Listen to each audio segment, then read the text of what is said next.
Morning students. कल हमने आपको एक्सरसाइज 3.3 सममित आव्यूह, सिमेट्रिक मैट्रिक्स और स्क्यू सिमेट्रिक विषम सममित आव्यूह के क्वेश्चंस कराए थे। अब आपको मैट्रिक्स का काफ़ी आइडिया हो गया है। अब इसी क्रम में आगे बढ़ते हुए आज हम आपको बताएंगे किसी मैट्रिक्स का इन्वर्स कैसे निकालते हैं।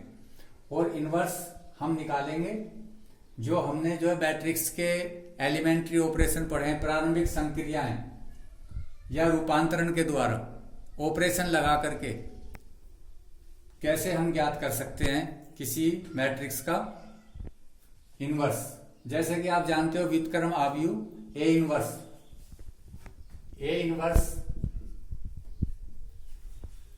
की मल्टीप्लाई यदि आप उसी मैट्रिक्स में करते हैं तो A inverse A equal to आएगा आई, दैट इज द तत्समक आव्यूह। किसी भी मैट्रिक्स की इनवर्स को उसकी मैट्रिक्स से मल्टीप्लाई करने पर हमको प्राप्त होता है आई, तत्समक आव्यूह। तो इसी का यूज करते हुए हम किसी भी आव्यूह का व्युत्क्रम निकालेंगे। यहां पे हमने दिया हुआ है यदि उसका अस्तित्व है। यदि उसका अस्तित्व नहीं होगा, ऐसा हो जाए कि किसी आव्यूह को जब हम कर रहे हों उसका किसी एक रो का मान शून्य आ जाए सभी अवयवों का, किसी एक कॉलम का सभी अवयवों का मान शून्य आ जाए तो उसका अस्तित्व नहीं होगा। तो यहां पर हम इसको ये मान के चल रहे हैं कि यदि कोई मैट्रिक्स ए है तो ए इक्वल टू क्या हो सकता है। यदि हम किसी मैट्रिक्स में तत्समक आव्यूह की गुणा करते हैं तो हमको वही प्राप्त होता है, ए इक्वल टू आई ए होगा। बच्चों आपने इसको कई बार किया है, अभी हमने जो है 3 एक्सरसाइज आपकी कंप्लीट किए हैं तो उसमें भी ये बात आई थी ए इक्वल टू आई ए। तो हम यहाँ पर इस तरह से लेकर के चलेंगे इसको। मैट्रिक्स हमको दी हुई है 1 -1 2 3, 1 -1 2 3। आई आप जानते हो सेकंड ऑर्डर का, ये 2/2 ऑर्डर का है, 1 0 0 1। अब यहां पर आप 2 मिनट विचार करेंगे। हमको जो लेफ्ट साइड में क्या लाना है, हमको आई लाना है।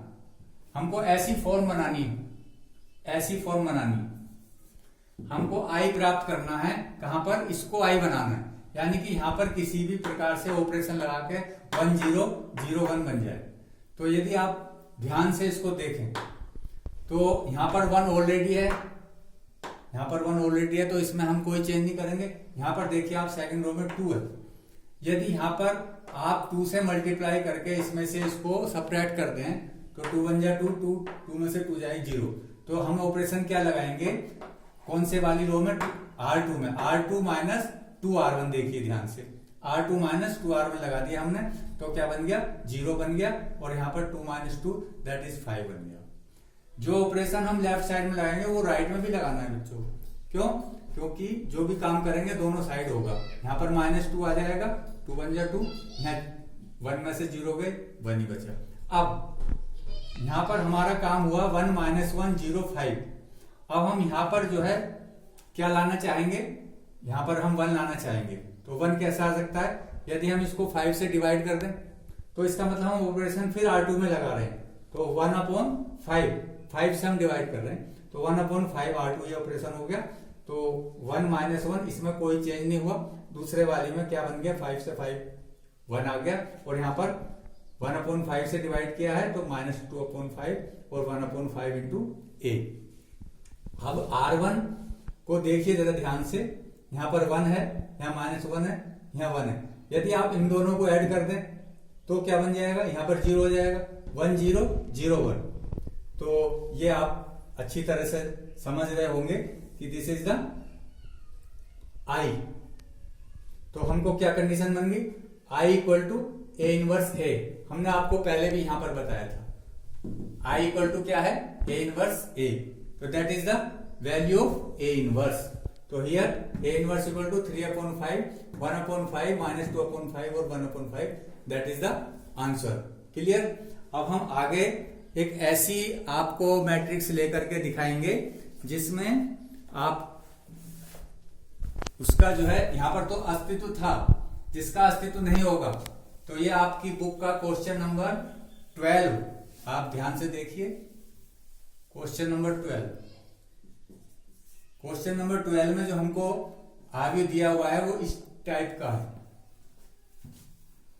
6 -3 -2 1।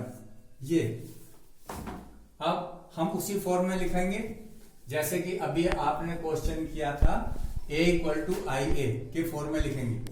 a = I × A, that is the a। 6 - 3 -2 1, I 1 0 0 1 × A।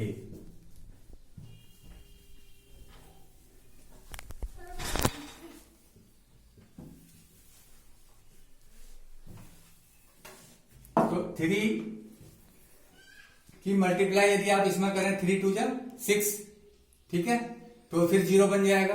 3 1 जा 3, और फिर इसमें एडिशन करें तो 0 बन जाएगा बच्चों। ये सब ध्यान से देखने की बात है। तो ऑपरेशन आपने क्या लगाया, R1 में R1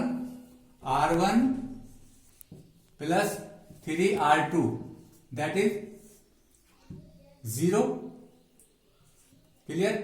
3 1 जा 3 0, -2 1,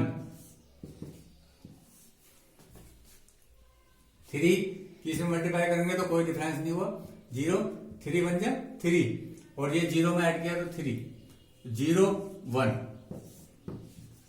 अब आप ध्यान से देखिए, यहां पर 0 0 बन गए। हमने आपको शुरू में बताया था यदि किसी अवयव की कोई एक पंक्ति या कोई एक कॉलम शून्य हो जाए तो उस अवयव का अस्तित्व नहीं होगा। तो लिख दीजिए बाएं पक्ष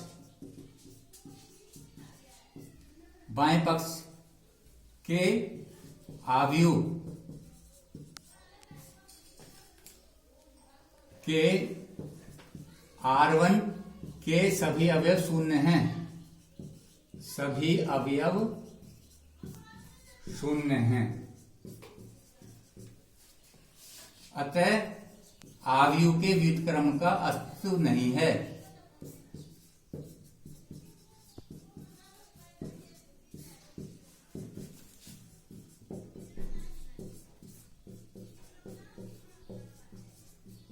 नहीं है। तो ये ध्यान देने वाली बात है, कभी भी 0 0 यहां आ जाए या 0 0 यहां आ जाए तो आप सीधा ये लिख देंगे, फिर आप आगे काम नहीं करेंगे, वो आपका आंसर होगा। तो ये हमने अभी आपको सेकंड ऑर्डर की बताई। इस प्रकार से आपको थर्ड ऑर्डर की मैट्रिक्स का व्युत्क्रम भी निकालने को आएगा, और बोर्ड में ये 6 मार्क्स का क्वेश्चन आता है। या तो इनवर्स इस तरह से निकालते हैं, या दूसरा जो है कोफैक्टर मेथड से निकालते हैं। ठीक, तो आगे नेक्स्ट आपको क्वेश्चन कराए जाएंगे। थैंक्स।